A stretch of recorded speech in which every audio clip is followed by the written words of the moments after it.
안녕하세요. 김경수 목사입니다.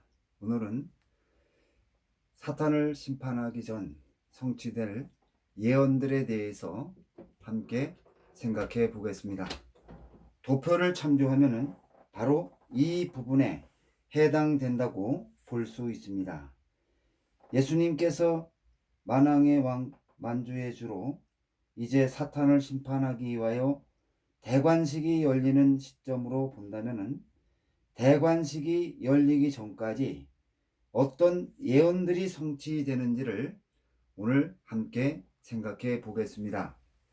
계시록 7장 1절에서 2일 후에 내가 내 천사가 땅 내 모퉁이에 선 것을 보니 땅의 사방의 바람을 붙잡아 바람으로 하여금 땅에나 바다에나 각종 나무에 불지 못하게 하더라고 하였는데, 땅 사방은 이사야서 11장 12절에서 온 세상을 의미하며, 바람은 예레미야 49장 36절부터 38절까지에서 재앙이나 전쟁을 의미하고, 각종 나무는 이사야서 10장 18절 19절에서 세상 사람들을 의미한다고 증거하였습니다. 따라서 네 천사가 땅 네 모퉁이에 서서 땅의 사방에 바람을 붙잡아 바람이 불지 못하게 한다는 것은 네 천사가 지구 전체가 관련된 전쟁이 일어나지 않도록 막고 있는 모습을 나타내는 것입니다. 이러한 해석을 바탕으로 본절에서 언급하는 사방에서 부는 바람을 분석해 보면은 마태복음 24장 6절 7절에서 증거하는 전쟁으로 판단되며, 이 전쟁은 무저갱에서 올라온 영들로 인하여 발생되고 어린 양이 둘째 인을 떼었을 때 전개되는 상황이라고 판단됩니다. 요한계시록 7장 1절을 종합해 보면은 하나님의 천사가 14만 4천의 사람들에게 하나님의 인을 칠 동안 온 세상이 관련된 전쟁이 일어나지 못하게 막고 있다는 의미로 이해할 수 있습니다. 계시록 7장 2절 3절에서 또 봄에 다른 천사가 살아계신 하나님의 인을 가지고 해돋는 데로부터 올라와서 땅과 바다를 해롭게 할 권세를 받은 네 천사를 향하여 큰 소리로 외쳐 이르되, 우리가 우리 하나님의 종들의 이마에 인치기까지 땅이나 바다나 나무를 해하지 말라고 하였는데, 본절에서 인을 친다는 것은 계시록 14장 1절에서 14만 4천의 사람들의 이마에 어린 양의 이름과 그의 아버지의 이름을 새기는 것이라고 증거하였습니다. 14만 4천의 사람들 이마에 어린 양의 이름과 그의 아버지의 이름을 새기는 것은 어린 양과 그의 아버지에게 속하여 그의 완전한 소유라는 것을 나타내는 것입니다. 그런데 성경에서는 성령이 하나님의 백성들에게 인을 치는 사역을 하는데, 본문에서는 성령이 하나님의 인을 치지 않고 하나님의 천사가 인을 친다고 하였습니다. 성령이 인을 치지 않고 하나님의 천사가 인을 친다는 것은 하나님의 구원 사역과 관계가 없다는 것을 나타내며, 두 번째로 만약 성령께서 인을 친다면 욥기서 1장 6절부터 12절까지에서 하나님이 사탄에게 내가 욥을 주의하여 보았느냐, 그와 같이 온전하고 정직하여 하나님을 경외하며 악에서 떠난 자는 세상에 없느니라 사단에게 말하자, 사단이 어찌 까닭없이 하나님을 경외하리이까? 주께서 그와 그의 집과 그의 모든 소유물을 울타리로 두르심 때문이 아니니까.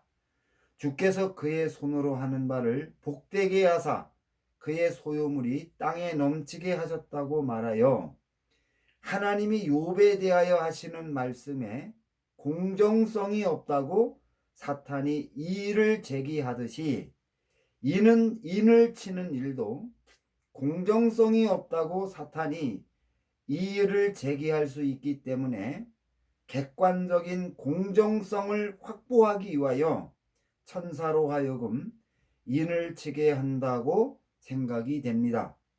그 결과 하나님의 천사가 엄격하게 심사하여 인을 치기 때문에 어떤 피조물도 인을 치는 일에 대하여 이의를 제기할 수 없다는 것을 나타내는 것입니다.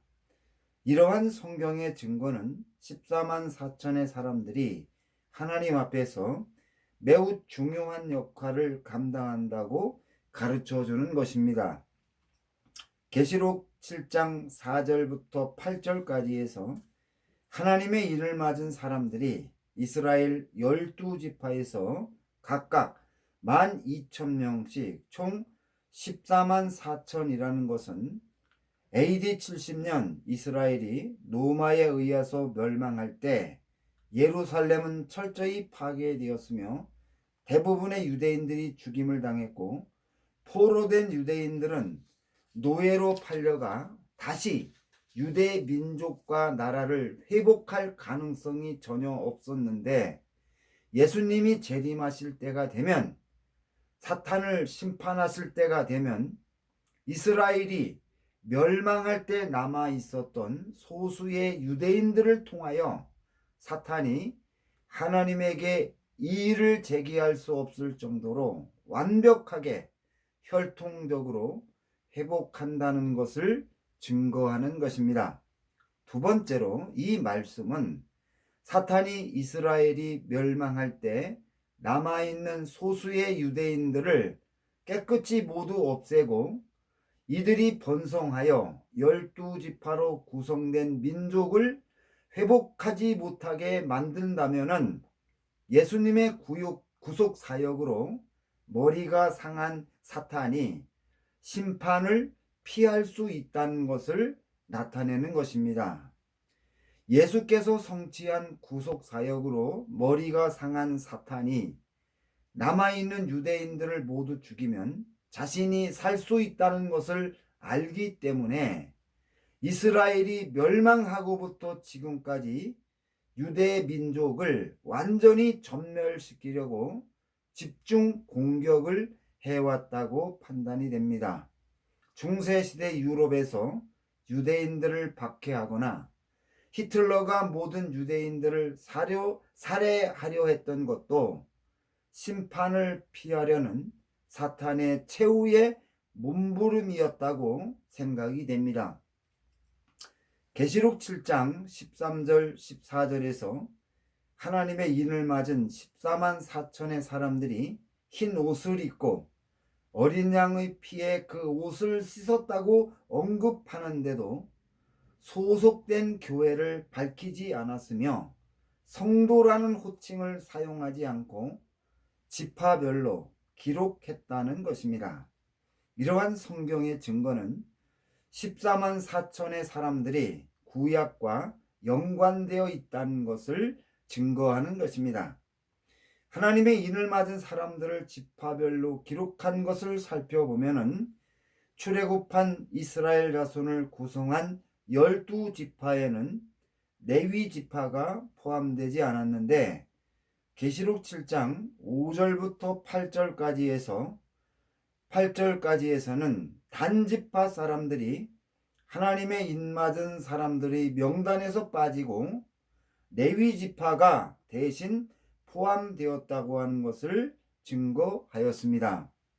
구약에서 이스라엘 공동체는 레위 지파를 제외한 12지파로 증거하는데 계시록 7장에서 단지파가 제외되고 레위 지파가 12지파에 포함되었다는 것은 단지파가 큰 죄를 범하여 제외된다는 것을 가르쳐 주는 것으로 판단이 됩니다. 야곱이 죽으면서 단지파를 축복한 내용을 살펴보면은 창세기 49장 16절 17절에서 단은 이스라엘의 한 지파같이 그 백성을 심판하리로다. 단은 길의 뱀이요 척경의 독사로다. 말굽을 물어서 그 탄자로 뒤로 떨어지게 할 것이라고 하였는데, 야곱이 축복한 내용은 단 지파가 다른 지파를 망하게 한다는 예언입니다. 야곱의 예언과 계시록 7장을 연결시키면 단 지파가 사사시대의 우상 숭배의 본부가 되어서 이스라엘 12지파를 타락시켰듯이 예수님이 재림하시는 때에 단지파 사람들이 다른 사람들을 망하게 하는 역할을 하기 때문에 12지파의 명단에서 제외된 것이라고 추정이 됩니다. 계시록 17장에 등장하는 음녀가 무저갱에서 올라온 짐승의 앞잡이가 되어 세상의 교회와 성도들을 죽인다고 하였는데, 계시록 17장 18절에서 음녀가 이스라엘과 연관성을 가진다고 증거하기 때문에 음녀가 단지파와 관련이 있다고 그렇게 판단이 됩니다. 계시록 7장 9절에서 2일 후에 내가 보니 각 나라와 족속과 백성과 방언에서 아무도 능히 셀 수 없는 큰 무리가 흰옷을 입고 손에 종려가지를 들고 보좌 앞과 어린 양 앞에 섰다고 하였는데, 본절에서 증거하는 셀 수 없는 큰 무리들은 하나님의 인을 받은 14만 4천의 성도들을 의미하며, 여기서 2일 후에라는 말씀은 예수님이 재림한 후를 가리킨다고 판단됩니다. 이들은 모두 흰 옷을 입었는데 계시록 3장 4절에서 이긴 자도 흰 옷을 입었고, 계시록 4장 4절에서 24장로들과 계시록 6장 11절에서 순교자들의 영혼들도 흰 옷을 입는다고 증거하였는데, 흰 옷을 입은 자들은 모두 어린 양의 공로로 흰 옷을 입게 되었음을 나타내고 있습니다. 이러한 증거는 14만 4천의 사람들이 교회에 속한 성도들이라는 것을 가르쳐 주는 것입니다. 그리고 14만 4천의 손에 종려 가지를 들었다고 하였는데, 요한복음 12장 13절에서 종려 가지는 승리나 기쁨을 상징하므로, 계시록 7장 9절에서 종려 가지를 가지고 있는 것은 14만 4천의 성도들이 큰 환난에서 승리하고 영광스러운 자리에 서서 큰 기쁨을 가지고 있는 모습으로 판단할 수 있습니다. 계시록 7장 10절에서 구원하심이 보좌에 앉으신 우리 하나님과 어린 양에게 있다는 찬양은 자신의 힘과 능력이 아닌 오직 하나님의 은혜로 승리하였음을 고백하는 것이며, 계시록 7장 11절 12절에서 모든 천사가 보좌와 장로들과 내 생물의 주위에 섰다가 보좌 앞에 엎드려 얼굴을 대고 하나님께 경배하여 가로되 아멘, 찬송과 영광과 지혜와 감사와 존귀와 능력과 힘이 우리 하나님께 세세토록 있을지어다 아멘 하더라는 증거는, 모든 천사가 큰 환난에서 승리한 14만 4천의 성도들의 찬양을 듣고 아멘으로 화답하며 14만 4천의 성도들에게 주신 하나님의 은혜와 능력과 사랑을 보고 하나님을 찬양하는 모습입니다. 이러한 증거는 14만 4천의 성도들이 맡은 일이 대단히 중요하며 하나님의 특별하신 은혜로 승리했다는 것을 강조하는 것입니다. 계시록 7장 13절 14절에서 장로 중에 하나가 사도 요한에게 이 흰옷 입은 자들이 누구며 어디서 왔느냐 내가 말하기를 내 주여 당신이 아시나이다 하니 그가 나에게 이르되 이는 큰 환난에서 나오는 자들인데 어린 양의 피에 그 옷을 씻어 희게 하였다고 가르쳐 주었습니다. 본절에서 큰 환난은 나팔이 불리고 대접이 쏟아질 때 임하는 7년 동안의 큰 환난을 가리키는데 14만 4천의 성도들은 나팔과 관계된 환난을 통과하게 된다는 것입니다. 그런데 본절에서 어린 양의 피에 그 옷을 씻었다고 하였는데 여기서 씻었다는 말의 단회적인 의미로 사용되었다는 것입니다. 보통 모든 시대에 복음을 통하여 죄인이 구원받는 과정을 살펴보면 어린 양의 피에 반복적으로 그 옷을 씻음으로 성화가 완성되는데 하나님의 인을 맞은 성도는 어린 양의 피에 단번에 씻어서 희게 되었다는 것입니다. 이러한 증거는 특별한 것이며 14만 4천인이 살아서 구원받아 죄가 없는 상태라는 것을 나타내는 것입니다. 지금까지 역사 속에서 이러한 은혜를 받은 적이 없기 때문에 계시록 14장 4절에서 첫 열매라는 말을 사용했다고 판단이 됩니다. 그리고 계시록 7장 15절에서 승리한 성도들은 하나님의 보좌 앞에 있게 하였고 계시록 7장 16절에서 하나님의 성전에서 밤낮으로 하나님을 섬길 때 하나님이 저들 위에 장막을 쳐서 저희가 줄이지도 아니하며 목마르지도 아니하고 해나 아무 뜨거운 기운에 상하지 않도록 지켜주신다고 하였으며 계시록 7장 17절에서 어린 양이 저희 목자가 되사 생명수 샘으로 인도하시고 하나님께서 저희 눈에서 모든 눈물을 씻어준다고 하였습니다. 이러한 성경의 증거는 하나님이 14만 4천의 성도들을 특별하게 대우하신다는 것을 나타내는 것이며 계시록 7장 16절에서 하나님이 저희 위에 장막을 쳐서 저희가 줄이지도 아니하며 목마르지도 아니하고 해나 아무 뜨거운 기운에 상하지 않도록 지켜주신다고 하는 것은 14만 4천의 성도들이 광야로 도망가 강렬한 태양빛 아래서 극심한 배고픔과 목마름을 견디며 승리했다는 것을 가르쳐주는 것입니다. 그렇다면 14만 4천의 성도들은 과연 누구를 가리키는가? 누구를 의미하는가? 지금까지 14만 4천의 실체를 해석하려는 많은 사람들의 노력이 있었습니다.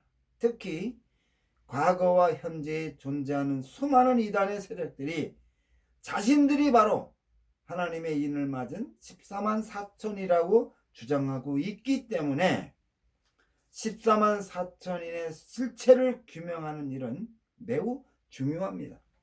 그러나 계시록에서 14만 4천인이 누구인지를 밝혀주는 증거를 찾을 수 없다는 것입니다.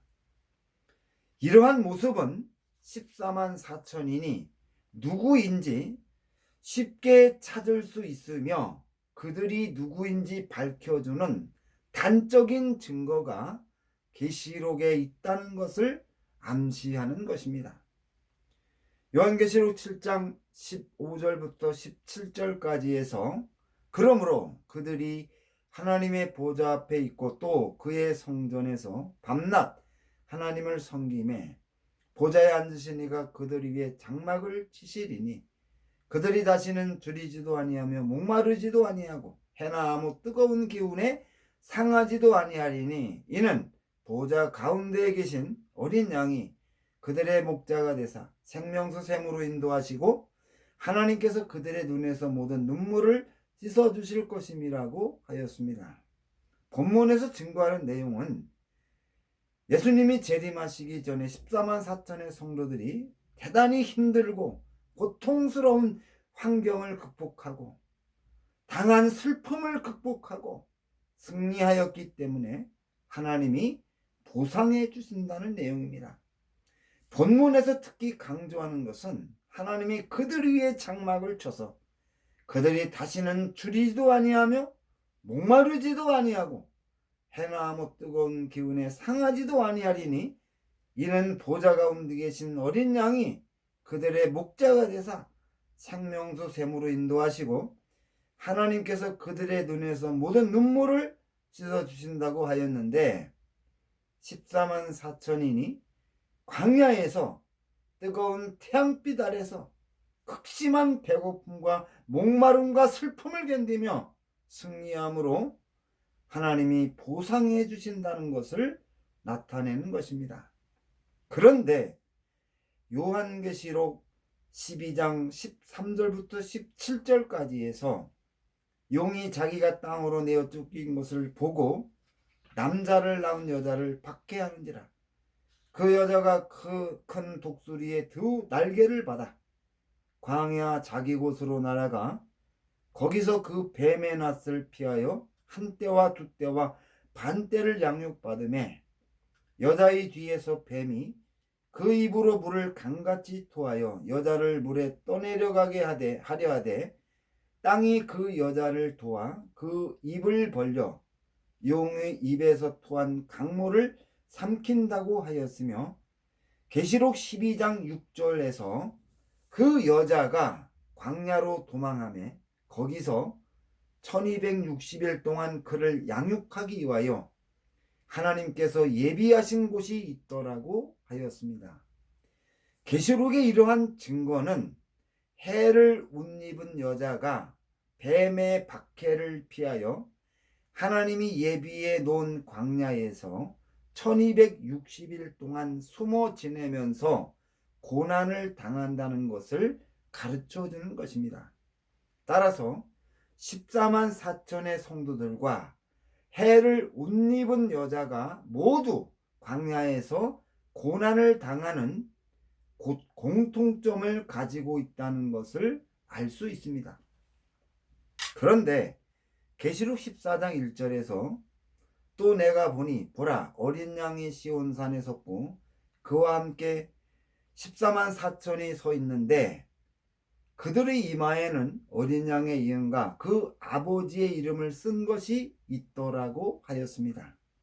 14만 4천인이 두 가지 이름을 가졌다는 것은 두 가지 각기 다른 역할을 한다는 것을 나타내는 것입니다. 이러한 성경의 증거는 14만 4천인과 해를 옷 입은 여자가 동일한 존재라는 것을 증거하는 것으로 판단이 됩니다.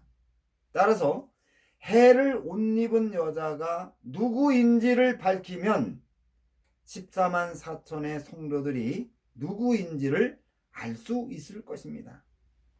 계시록 12장 4절 5절에서 용이 해산하려는 여자 앞에서 그가 해산하면 그 아이를 삼키고자 하더니 여자가 아들을 낳으니 이는 장차 철장으로 만국을 다스릴 남자라 그 아이를 하나님 앞과 그 보좌 앞으로 올려가더라고 하였는데 계시록 19장 15절에서 철장으로 만국을 다스리는 이가 예수 그리스도라고 밝혀 주었습니다.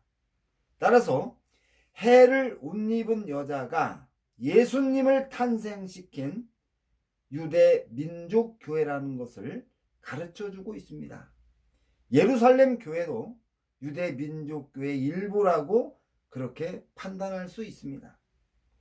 이러한 해석을 바탕으로 14만 4천의 성도들이 유대 민족교회에 속한 성도임을 알 수 있다는 것입니다. 계시록 12장 13절에서 용이 자기가 땅으로 내어 쫓긴 것을 보고 남자를 낳은 여자를 박해한다는 것은 하나님의 인을 맞은 14만 4천의 성도들이 용의 심판과 밀접한 연관이 있다는 것을 나타내는데 첫째로 용이 하늘에서 땅으로 쫓겨오는데 14만 4천의 성도들이 결정적인 역할을 하며, 두 번째로 계시록 12장 15절에서 여자의 뒤에서 뱀이 그 입으로 물을 강같이 토하여 여자를 물에 떠내려가게 하여 죽이려는 것은 하나님의 인을 받은 14만 4천의 성도들을 모두 죽이면 용이 심판을 연기하거나 피할 수 있다는 것을 나타내는 것입니다. 이렇게 해서 오늘 강론을 모두 마치겠습니다. 다음 시간에는 14만 4천의 성도들이 어떤 예언을 성취하는 데에 대해서 자세히 살펴보기로 하겠습니다. 이 강론을 통하여 요한계시록을 바로 알고 정말로 하나님의 뜻을 깨달아 우리 한국교회가 이 마지막 때에 하나님께서 맡기신 일들을 참으로 아름답게 감당하는 놀라운 역사가 있기를 주님의 이름으로 부탁을 드립니다. 감사합니다.